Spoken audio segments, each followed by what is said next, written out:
Subscribe this channel.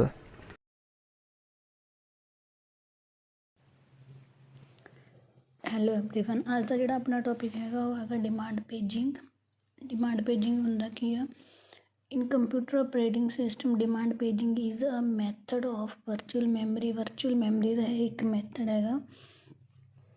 Demand paging mechanism is very much similar to a paging system with swapping where processes stored in secondary memory and pages are loaded only on demand not in advance। ठीक है, ਇਹ ਕੀ ਹੈਗਾ?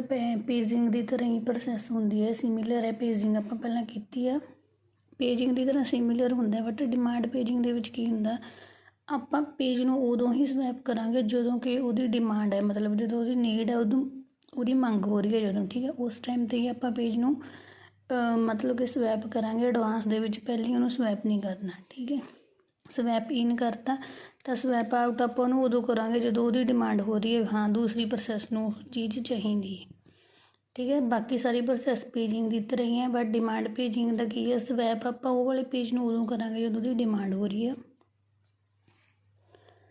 ਅਤੇ ਇਹਦੇ ਕੁਛ component ਨੇ ਜਿਹੜੇ involve ਹੁੰਦੇ ਨੇ। ਫਸਟ ਹੈਗਾ CPU, main memory, secondary memory, logical, physical address space, page table. Physical address space ਦੇ ਵਿੱਚ ਕੀ ਹੁੰਦਾ, ਬਲੋਕ ਦੇ ਵਿੱਚ ਡਿਵਾਈਡ ਕੀਤਾ ਹੁੰਦਾ ਮੈਮਰੀ ਨੂੰ, ਫਰੇਮ ਜਿਹਨੂੰ ਆਪਾਂ ਫਰੇਮ ਬੋਲਦੇ ਹਾਂ।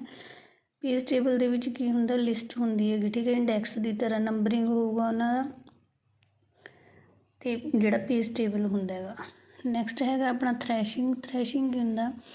ਥ੍ਰੈਸ਼ਿੰਗ in computing is an issue caused when virtual memory is in use. ਠੀਕ ਹੈ, ਕਦੋਂ ਆਉਂਦੀ ਇਹ ਵਾਲੀ ਪ੍ਰੋਬਲਮ? ਜਦੋਂ ਆਪਾਂ ਵਰਚੁਅਲ ਮੈਮਰੀ ਨੂੰ ਯੂਜ਼ ਕਰ ਰਹੇ ਹਾਂ। It occurs when virtual memory resource are over used.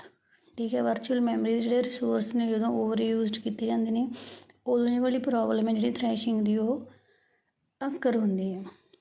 It is a state in which our CPU perform productive work less and swapping more. CPU is busy in swapping page so much that cannot respond to user program as much as required. ठीक है, virtual memory ਨੂੰ ਆਪਾਂ ਜਦੋਂ use ਕਰ ਰਹੇ ਹਾਂ ਉਦੋਂ problem ਇਹ ਅਕਰ ਹੁੰਦੀ ਹੈ ਜਦੋਂ ਵਰਚੁਅਲ ਮੈਮਰੀ ਦੇ ਜਿਹੜੇ ਰਿਸੋਰਸ ਨੇ ਉਹ ਆਪਾਂ ਓਵਰ ਯੂਜ਼ਡ ਕਰ ਲੈਂਦੇ ਹਾਂ।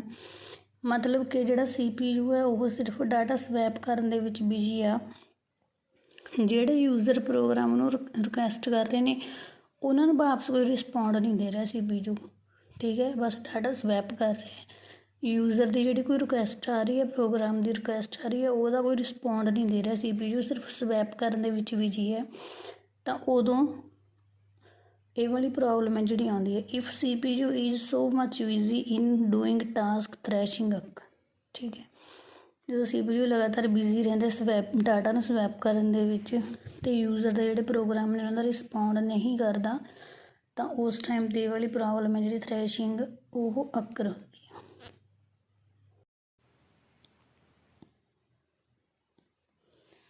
ਨੈਕਸਟ ਆਪਣਾ ਜਿਹੜਾ ਟੌਪਿਕ ਹੈਗਾ ਉਹ ਹੈਗਾ memory mapped file. Memory mapped file ਕੀ ਹੁੰਦੀਆਂ ਨੇ? Memory mapped file is a segment of virtual memory that has been assigned a direct byte for byte correlation with the same portion of file। ਠੀਕ ਹੈ, ਇਹ ਇੱਕ ਤਰ੍ਹਾਂ ਦੀ ਮਤਲਬ segment ਨੇ ਜਿਹੜੇ ਮੈਮਰੀ ਵਰਚੁਅਲ ਮੈਮਰੀ ਦੇ ਵਿੱਚ ਆਪਾਂ ਅਸਾਈਨ ਕਰਦੇ ਹਾਂ, ਡਾਇਰੈਕਟਲੀ ਅਸਾਈਨ ਕੀਤੇ ਜਾਂਦੇ ਨੇ byte for byte with the same portion of file. ਠੀਕ ਹੈ, ਮੈਪ ਕਰਨਾ ਮਤਲਬ ਕਿ ਲੌਜੀਕਲ ਐਡਰੈਸ ਤੋਂ ਫਿਜ਼ੀਕਲ ਐਡਰੈਸ ਦੇ ਵਿੱਚ ਮੈਪਿੰਗ ਹੁੰਦੀ ਹੈ ਜਿਹੜੀ, ਉਹਨੂੰ ਆਪਾਂ ਫਾਈਲ ਦੀ ਮੈਪਿੰਗ ਕਰਨੀ। ਠੀਕ ਹੈ, the benefit of memory mapping is a file is increasing input output performance। ਠੀਕ ਹੈ, ਮੈਮਰੀ ਮੈਪਿੰਗ ਆਪਾਂ ਯੂਜ਼ ਕਿਉਂ ਕਰਦੇ ਹਾਂ? ਤਾਂ ਕਿ ਜਿਹੜੀ ਆਪਣੀ ਇਨਪੁਟ ਆਊਟਪੁੱਟ ਪਰਫੋਰਮੈਂਸ ਆ ਉਹ ਇਨਕਰੀਜ਼ ਹੋ ਸਕੇ। ਠੀਕ ਹੈ, ਇਸ ਦੀਆਂ ਦੋ ਟਾਈਪਸ ਨੇ, persisted and non-persisted।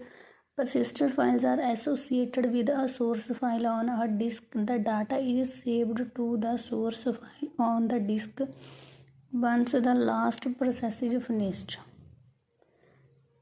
ਠੀਕ ਹੈ, ਪਰਸਿਸਟਡ ਜਿਹੜੀਆਂ ਫਾਈਲਸ ਨੇ ਉਹਨਾਂ ਦੇ ਵਿੱਚ ਡਾਟਾ ਜਿਹੜਾ ਸੇਵ ਰਹਿੰਦਾ ਜਦੋਂ ਲਾਸਟ ਆਪਣੀ ਜਿਹੜੀ ਪ੍ਰੋਸੈਸ ਹੈ ਉਹ ਫਿਨਿਸ਼ ਹੋ ਗਈ, ਤਾਂ ਉਸ ਤੋਂ ਬਾਅਦ ਜਿਹੜਾ ਡਾਟਾ ਹੈ ਉਹ ਸੇਵ ਰਹਿੰਦਾ ਪਰਸਿਸਟਡ ਫਾਈਲ ਦੇ ਵਿੱਚ। These files are stable for large source file। ਠੀਕ ਹੈ। ਇਹ ਵਾਲੀਆਂ ਫਾਈਲਸ ਨੇ ਜਿਹੜੀਆਂ ਲਾਰਜ ਸੋਰਸ ਫਾਈਲ ਦੇ ਲਈ ਬੈਟਰ ਮੰਨੀਆਂ ਜਾਂਦੀਆਂ ਨੇ। ਨਾਨ ਪਰਸਿਸਟਡ ਦੇ ਵਿੱਚ ਕੀ ਹੁੰਦਾ, non persisted files are not associated with a file on a disk when the last process has finished working with file data is lost। ਠੀਕ ਹੈ, ਜਦੋਂ ਆਪਣੀ ਲਾਸਟ ਵਾਲੀ ਜਿਹੜੀ ਪ੍ਰੋਸੈਸ ਹੈ ਉਹ ਫਿਨਿਸ਼ ਹੁੰਦੀ ਹੈ, ਖ਼ਤਮ ਹੁੰਦੀ ਹੈ, ਤਾਂ ਉਸੇ ਟਾਈਮ ਜਿਹੜਾ ਆਪਣਾ ਡਾਟਾ ਹੋਊਗਾ ਸਾਰਾ ਉਹ ਕੀ ਹੋ ਜਾਊਗਾ, ਲੋਸਟ ਹੋ ਜਾਊਗਾ। ਇਹਦੇ ਵਿੱਚ ਡਾਟਾ ਲੋਸਟ ਹੋ ਜਾਂਦਾ ਹੈ at the end of process, ਜਦੋਂ ਪ੍ਰੋਸੈਸ ਖ਼ਤਮ ਹੁੰਦੀ ਆ, ਬਟ ਇਹਦੇ ਵਿੱਚ ਡਾਟਾ ਜਿਹੜਾ ਆਪਣਾ ਉਹ ਸੇਵ ਰਹਿੰਦਾ ਹੈਗਾ।